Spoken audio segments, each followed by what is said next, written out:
Ne pas être admissible, ce n'est pas un échec, à condition de comprendre pourquoi. À la suite des résultats, vous vous remettez sûrement en question. Vous vous demandez si vous êtes vraiment fait pour devenir avocat. Vous vous demandez si vous êtes vraiment bon juriste et si ça vaut le coup de retenter, encore une fois, cet examen du CRFPA. Je comprends, mais penser comme ça, croyez-moi, c'est une erreur. L'essentiel aujourd'hui, c'est de comprendre vos résultats. J'ai échoué 2 fois et aujourd'hui encore, je serai capable de vous dire pourquoi. La première fois, c'était une erreur de méthode.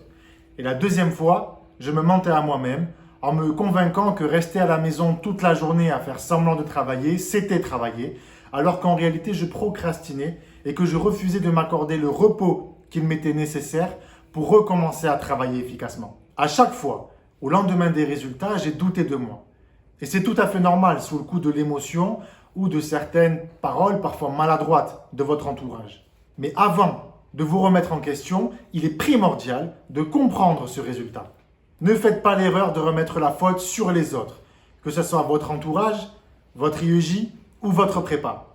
Ne faites pas non plus l'erreur de croire que vous avez jeté votre argent dans un IEJ ou dans votre prépa. Oui, vous n'êtes pas admissible, mais ce n'est pas pour autant que tout ce que vous avez appris est perdu. Bien au contraire, ce qui est acquis est acquis. Vous ne perdez rien. Au contraire, vous avez maintenant une avance considérable pour l'année prochaine. Ne faites pas l'erreur de croire que vous avez été mauvais, que vous êtes mauvais, que vous n'avez pas été un bon juriste et que peut-être vous n'êtes pas à la hauteur de l'avocature. Votre résultat dépend peut-être d'une simple erreur de méthodologie.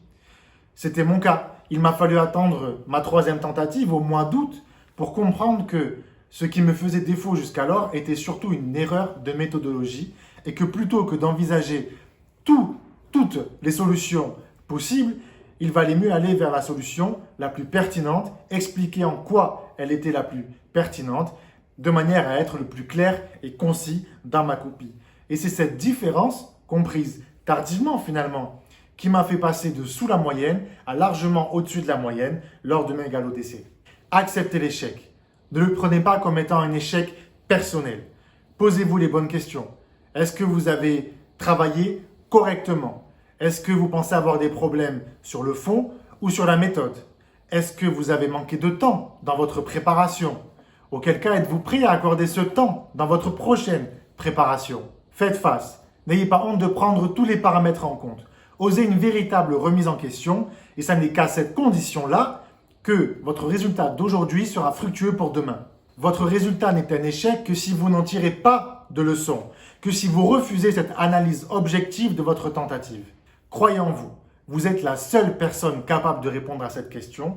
Suis-je capable de réussir une nouvelle tentative? Si vous êtes véritablement motivé à devenir avocat, la réponse est alors évidemment oui. Il ne vous reste donc plus qu'à travailler sur votre tentative d'hier pour réussir votre prochaine tentative.